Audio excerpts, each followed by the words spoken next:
Okay, so up next we will be asking the question, what role can geospatial data play in supporting the business? Now, we really hope that you are enjoying your day here with us at the Global Business of Data Festival. Now, if you are regular listeners of the podcast, you'll know recently we had a two-part series on geospatial data. It is one of my favorite topics. In fact, it was one of the first events that I had ever worked on for Crinium was an old portfolio of geo insurance. So I absolutely love talking about geospatial data, and it's a pleasure to welcome to the virtual stage Diego. Now, Diego is the Global Data Acquisition Manager and Group Information Services for Coface. Remember, get those questions in if you do have them to the question tab on the right-hand side, because I would love to be able to ask Diego your questions. Diego, how are you doing today? Hi, Caroline. Thank you very much for the invitation. It's a pleasure to be here in this festival. Pleasure is all mine. Thank you for joining us. For the benefit of the audience, would you mind just giving us a quick introduction into what you do day to day in your role? Yeah, it's a good question. What I do in my day-to-day role, I work for Coface. My role is to try to acquire data, new alternative data for the company. And Coface have two big business. One is the traditional insurance business. The second one is the information business. My role is try to understand how we can improve the value of the data, looking for new type of data, alternative source. So I try to make some improvements in our assessments, in our data patrimony, looking for all over the world new type of data. One of them is geo data. So before that, it's interesting because we work in a B2B model. But before that, I worked for Scotiabank as a chief data scientist, and before that, I worked as a data analytic director for Equifax. So I have the two worlds, the B2B and B2C business. Amazing. So you mentioned there that you are using geodata. How are you currently using that to support the business? What's the kind of foundation level that you are currently working with geodata on? Yeah, this is a very, very interesting question because we are beginning to work with this data. We are in the stage of POC, proof of concept, because the data is in the market. The data is interesting to different use, but we have to understand how this data improve our assessment, improve our data, the entropy of this data. This geo data, how it behaves with our exciting data. So we are trying to understand the value. We're trying to make some POC, some big, fast, quick wins. So we try to understand this data and how improve our assessment and also improve our value for our clients. So we try to understand this data. It's so interesting because this data give us two big values or type of data. The first one is the time and the second is the location. So it's so important, these two variables or two group of variables, to understand how companies and people behave. So we must be very carefully about the data, how we can use this data, and try to make some good wins with data, as I mentioned. Yeah, for sure. I love the time piece as well as the location piece when it comes to geodata. So what are some of the big challenges that you're currently working through when it comes to geospatial data at the moment? Yeah, the challenges are different. I think we can divide this challenge in 2 or 3 main areas.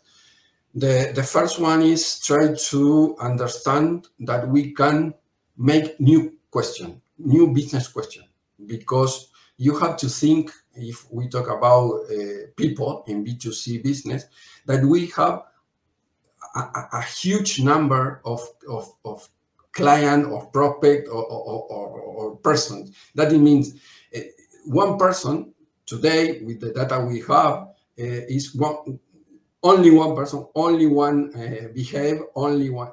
When you get this data, get this geodata, and use this data considering time and location, this person, only one, transform in 10 times, 10 different person, because the behavior is different in weekend than in the Monday, or different in the morning than in the afternoon or night. So the behavior is similar to 10 times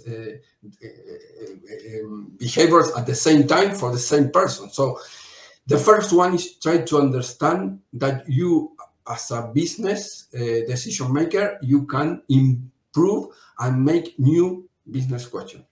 Totally different. How one person behave in Mondays versus in Sundays. That's a big question.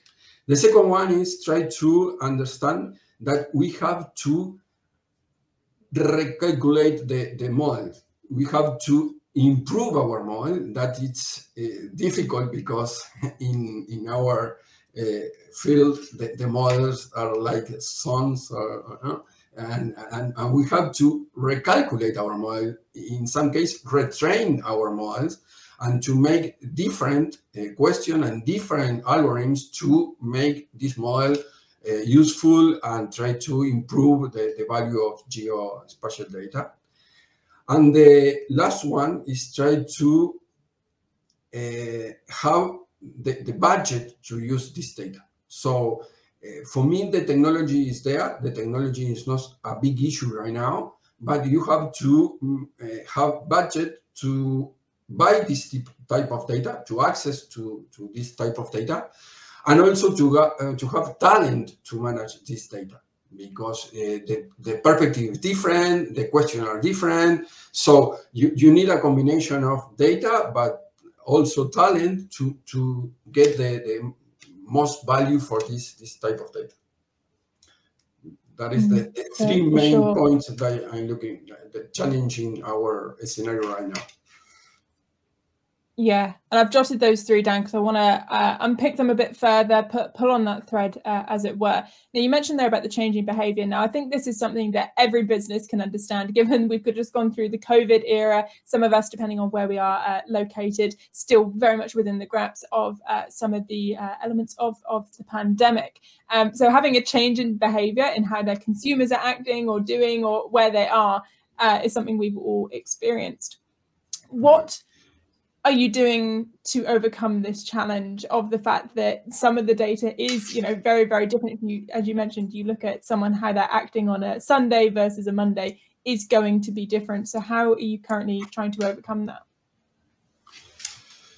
We try to understand, particularly in B2B, we try to understand how the companies behave in different moments. Particularly in this moment is very interesting because we have a huge problem in supply chain. So particularly in Coface right now, we try to understand how companies behave in all over the world, because you have to consider this geodata is horizontal in the market, different sectors with the same problem, all the sectors interconnected in the supply chain. So we have to try to challenge our people to make different questions, to improve the decision, going deeper in the question. For example, we try to understand the behavior of a company that let's say my strategy is to improve the production in 50% for the next year. So interesting, because we try to use the traditional data, financial strategy, and so on. But when you use geodata, you try to understand the satellite picture, the flow of trucks in the warehouse, and try to use this data to confirm or to evaluate risk, and to confirm the other data, the traditional one. So we can go deeper in early warnings, in trying to understand the risk in different ways. And for the business people, they can ask, hey, show me exactly how this company is working in the factory or in the warehouse. The second part is try to look for talent that love geodata like you, love this data, love this type of insights, try to give us some expertise, some kind of new technical expertise and talent. And the third one is try to make our models more simple and more accuracy, but thinking different. That it means perhaps 2 or 3 variables explain 80% of the model, and we don't need all the data. It's difficult because you say, I use all this data, I work so hard to get this data, but it's traditional. The data, the value of data is going down so quickly, and you have to change the model. You have to change. Perhaps this data, this geodata, explain more than the traditional one. So we have to change this model and start all the process to train, test, and deploy the models in it. So it's very challenging internally. It's a very interesting part of culture, the chain management internally in the company, not only the data. So we are very interested in the field right now, working with this data.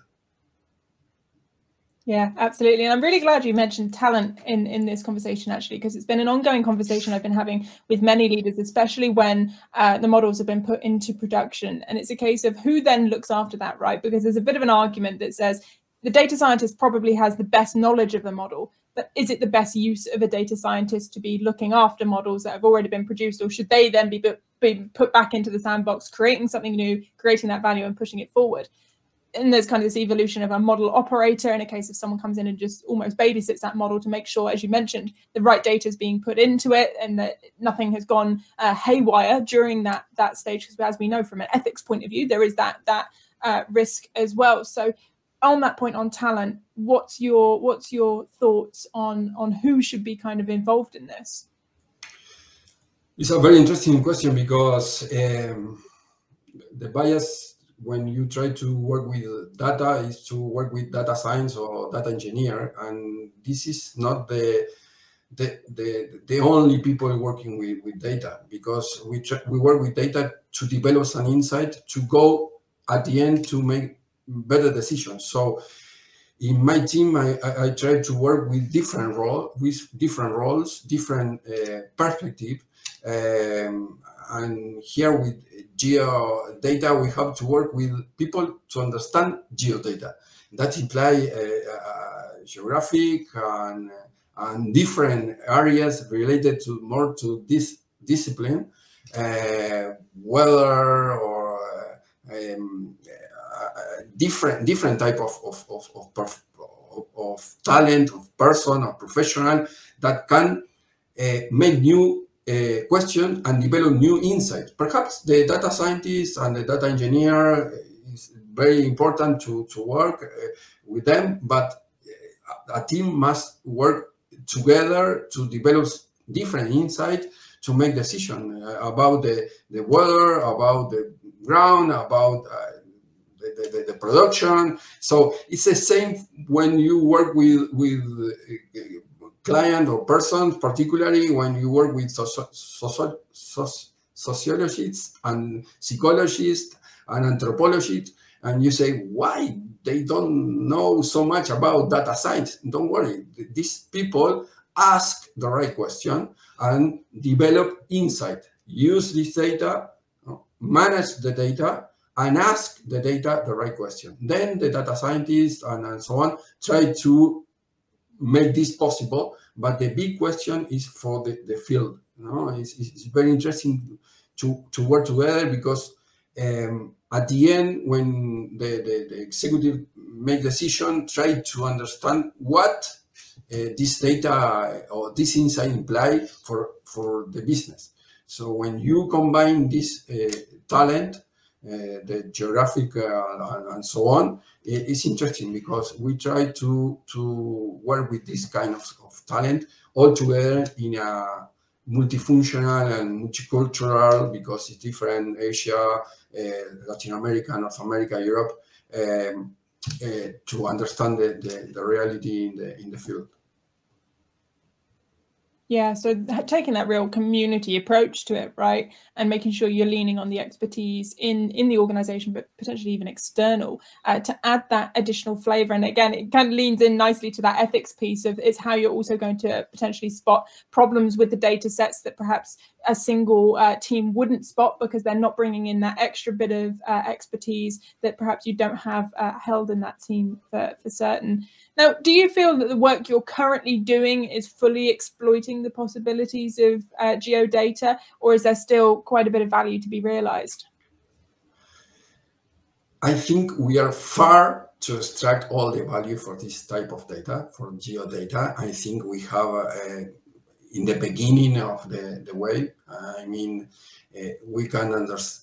Right now, we identify the data. We know that data is useful for us, but I don't know exactly, or we don't know exactly how to use it, how to make new question, and the potential of both sides, the access or the data in the market for geodata will be increased in volume and quality. On the other side, we will understand how to develop model based in this data, how to use this data to make decisions. As I mentioned, your database will multiplicate for 10 times because you will have different persons, different companies in different moments, in different locations. So I think we are beginning to understand the potential value of this data. This data is huge because, in my experience, give us so much insight, so much relevant insight, and not so much noise, because we combine this data with the traditional one or complement this data for another alternative data. So I think going to your question is, I think we have an opportunity here. We are in the beginning. Talking about talent, I think we need more talent focusing in this type of data, because it's not only for companies or private sector, but also for public policy. You have to understand that when you work with this kind of data in developing countries, you can understand the way that country can improve the lifestyle and the society and so on, because a lot of experience or in Africa, for example, to identify the best location for a school, or in Latin America, how to improve the way of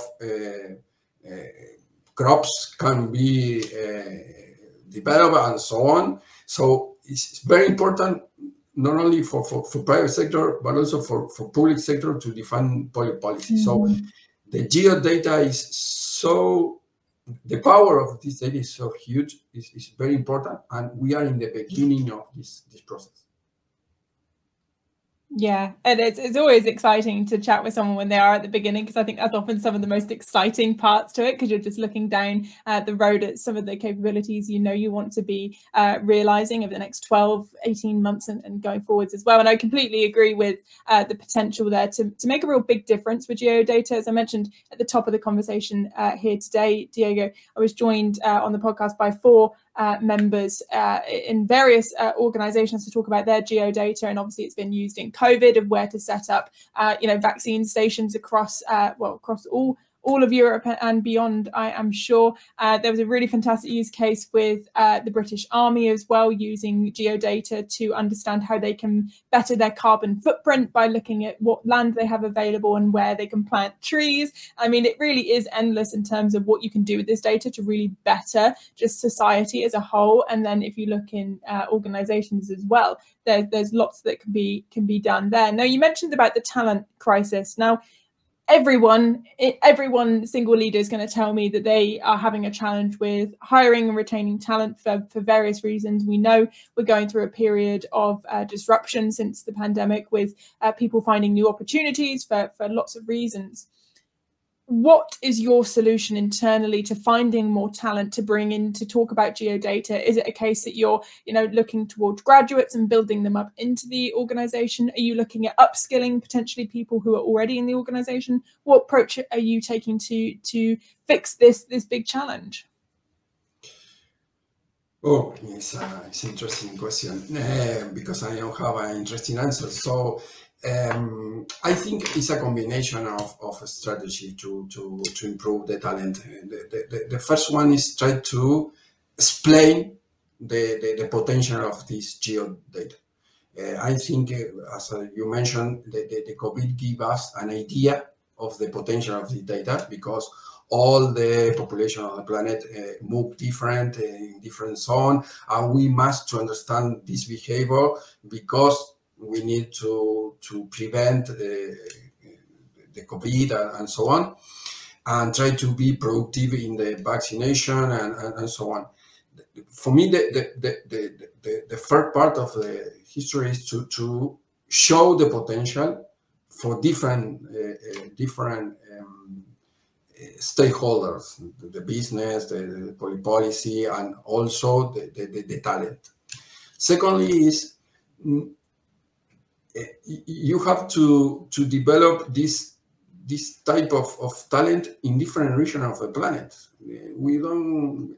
I'm from Uruguay, a little country in Latin America. I moved last year to Europe because one company in France contract me, and I live in Madrid, but I work for the globe. So I think we have to open the mind to understand where is the talent, and we can work like this. You are in one location, I am in another, and work together to chat in this way. And I work all the day with different people for different countries, for different regions, as a team working in the same office. So the talent is there. I think we don't know exactly where is the talent. We prefer to think the talent doesn't exist, but I know in different countries the talent exists for this kind of data, geodata. Particularly in developing countries, I think we have a huge opportunity there to work with different talent and global talent.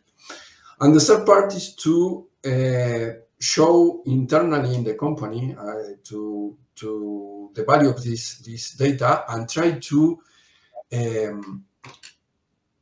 upskill this professionals. So, for example, I think in the midterm you ask a data scientist, and the data scientist must be have a last name. The data scientist for biostatistics, a data scientist for geo, a data scientist for, because we have to improve the knowledge of the field you are working on, because you have to make new questions and try to improve our work as a data scientist. So for me, it's important to upskill these data scientists and say, okay, this geo, you can work with public policy, you can work with private company, you work in financial, we work in retail, and so on.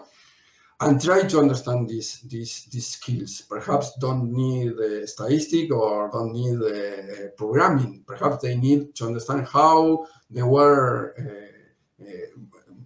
works, or we can make models about the weather, make models about behavior, some economic behaviors and social areas. That's important to understand the behavior of different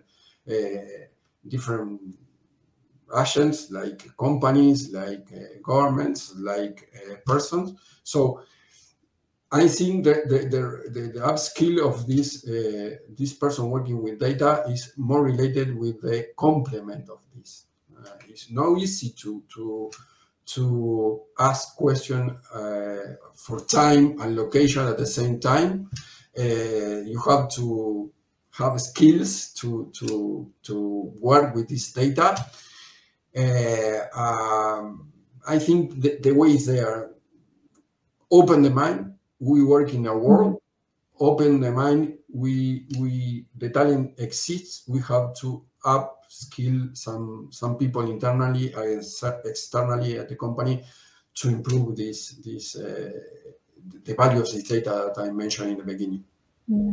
Yeah, and I was recently doing a bit of research into just looking on recruitment websites of different data roles, and increasingly I am seeing, remote job available, still apply if you're not necessarily based in London or based in Paris, etc. And I think slowly but surely our industry is moving in this direction of just going where the talent is and bringing them into an organization rather than having that very kind of physical, you've got to be into the office for 5 days a week. I think obviously COVID has enabled that, and I think that's going to naturally help what you're saying there about, we do work globally, many of us. So it's a case of accessing talent globally as well. Now, there was one question I wanted to end on, Diego, with you whilst I've got you today, which is, many people in the audience may be from industries that aren't traditionally using geodata. Obviously, I know from your organization, it makes lots of sense. So I'd wonder if you could give any advice of how others could benefit from geodata based on your experience of just a place to start if they're not fully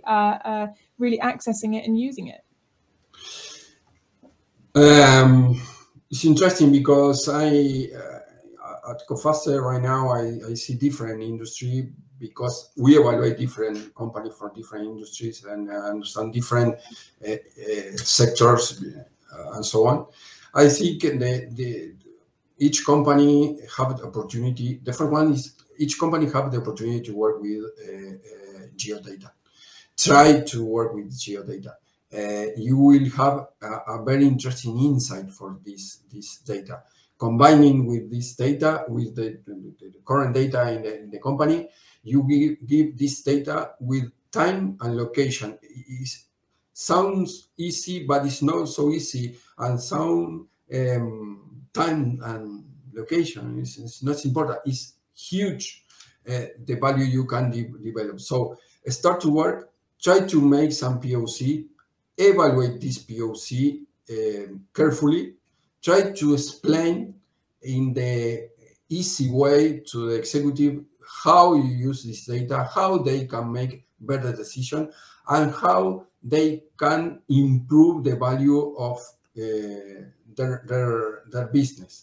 If you go in the same way, step by step, you will see in different companies, in different sectors, the value of this kind of data is incredible.